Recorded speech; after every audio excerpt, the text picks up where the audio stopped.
ఇవాళ TWJF journalist సంఘానికి సంబంధించి ఈ సంఘంలో పనిచేస్తున్నటువంటి జర్నలిస్టులకు వాళ్ళ హక్కుల కొరకు మరి ముఖ్యంగా వాళ్ళ సొంత ఇంటి కళ సాకారం చేసుకోవడానికై చేస్తున్నటువంటి పోరాటంలో భాగంగా గత 3 రోజుల నుంచి వాళ్ళు దీక్షలు చేస్తూ ఉన్నారు. ఇవాళ మేము ఈ దీక్షా శిబిరానికి వచ్చి వాళ్ళతో అందరితో చర్చలు చేయడం జరిగింది. అశోక్ కుమార్ గారి నాయకత్వంలో చర్చలు చేసినాం. ఈ చర్చల్లో కొన్ని విషయాలు జటిలమైనటువంటి అంశాలు ఉన్నాయి, సున్నితమైనటువంటి అంశాలు కూడా ఉన్నాయి. అన్నింటినీ కూలంకషంగా పరిశీలించడం జరిగింది. గౌరవ మహబూబ్ నగర్ శాసనసభ్యులు ఎన్ఎం శ్రీనివాసరెడ్డి గారి ఆదేశాల మేరకు నేను, నాతో పాటు మూడా చైర్మన్ లక్ష్మణ్ యాదవ్ గారు మరియు గ్రంథాలయ సంస్థ చైర్మన్ గారు మల్లు నరసింహారెడ్డి గారు, ఐఎన్టీయూసీ నాయకులు రాములు గారు నాయకులం అందరం వచ్చినాం. మేమంతా మాట్లాడినాం. దీనికి ఒక లాజికల్ కంక్లూజన్ తీసుకురావాలి. అర్హులైనటువంటి వాళ్ళందరికీ కూడా న్యాయం చేయడానికి ప్రభుత్వం, ఈ ఎమ్మెల్యే గారు, ముఖ్యమంత్రి గారు సిద్ధంగా ఉన్నారన్న విషయాన్ని వాళ్ళకి చెప్పినాం. వాళ్ళకు కూడా తెలుసు, గతంలో ఉమ్మడి ఆంధ్రప్రదేశ్లో కాంగ్రెస్ పార్టీ పట్టా సర్టిఫికేట్లు ఇచ్చింది. ఆ తర్వాత తెలంగాణ వచ్చిన తర్వాత టీఆర్ఎస్ ప్రభుత్వం మా పట్టాలన్నీ గుంజుకున్నది, ఇల్లు కట్టిస్తామన్నది, మోసం చేసిందని చెప్పి వాళ్ళే ముక్త కంఠంతో చెప్తా ఉన్నారు. ఆ రకంగా మోసానికి దగాకు గురైనటువంటి వాళ్ళ ఆ బాధితులైనటువంటి జర్నలిస్టులను కాపాడుకోవడానికి ఈ ప్రజా ప్రభుత్వం, రేవంత్ రెడ్డి గారి నాయకత్వంలో ప్రజా ప్రభుత్వం, ఎమ్మెల్యే శ్రీనివాసరెడ్డి గారు తయారున్నారు, రెడీ ఉన్నారు అన్న విషయం చెప్పడానికి ఇక్కడికి వచ్చినాం. అందరినీ అంగీకరించినాం.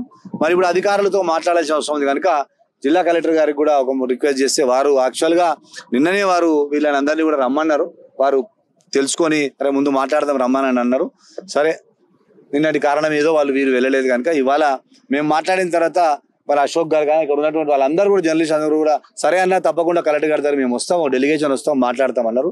కనుక ఇవాళ సాయంత్రం 5 గంటలకు కలెక్టర్ గారితో మరి జర్నలిస్ట్ సంఘం తరఫున సభ్యులు, తర్వాత ఇందులో రకరకాల అంశాలు, కొంతమంది కోర్టుకు పోయినారు, కోర్టులో పెండింగ్ ఉన్న అంశాలు ఉన్నాయి, కొంతమంది వీళ్ళే చెప్తా ఉన్నారు 2-3 ఇచ్చినారని, ఇటువంటి టిపికల్ ఇష్యూస్ ఉన్నాయి. అన్నిటి కూడా కూలంకషంగా కలెక్టర్ గారి సమక్షంలో ఎమ్మెల్యే గారి ఆదేశాల మేరకు ఎమ్మెల్యే గారు కూడా చెప్పినారు. మరి ఈరోజు సాయంత్రం 5 గంటలకు చర్చలు జరుగుతాయి. వీళ్ళందరూ కూడా వస్తారు. Let us hope the best. ఈ చర్చలు సఫలీకృతం కావాలని, అందరి జర్నలిస్టులు, అర్హులైనటువంటి జర్నలిస్టులకు అందరికీ కూడా వాళ్ళ సొంతింటి కళ సాకారం కావాలని ఆశిస్తా ఉన్నాం. సరే, ఆయన రాజకీయ నాయకుడు, ఆయన ఏడికన్నా వస్తాడు, సంఖ్యమంది చెప్తారు. కానీ నాకు అర్థం కానిది ఏంటంటే ఆయన వల్లనే బలైనరు వీళ్ళు. ఇవాళ ఈ టెంట్ వేయాల్సిన పరిస్థితి వచ్చింది అంటే గత 10 ఏళ్ళు పరిపాలించినటువంటి గౌరవ మాజీ శాసనసభ్యులు, మాజీ మంత్రి శ్రీనివాస్ గౌడ్ పుణ్యమే ఇది.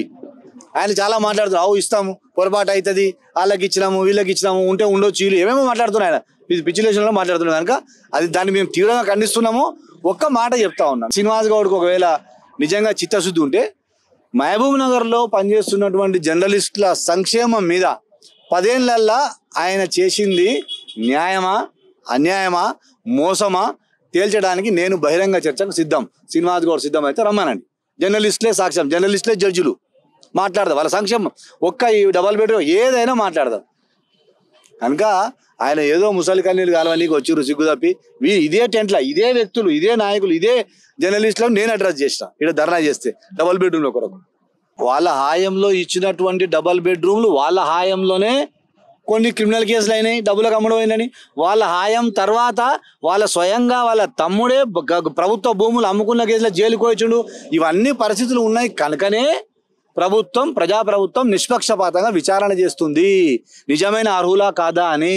ఆ విచారణలో భాగంగా నోటీసులు ఇచ్చిండ్రు. నోటీసులు ఇవ్వకూడదు.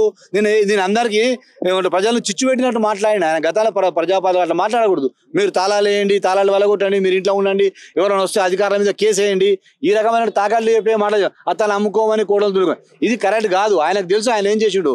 ఆయనలాగా ఇప్పుడున్నటువంటి ఎమ్మెల్యే గారు కారులో డాష్ బోర్డులో ఎంటీ పట్ట సర్టిఫికేట్లు పెట్టుకొని ఎవరికి పడితే వానికి ఏడ పడితే రాసి ఇస్తలేరు కదా.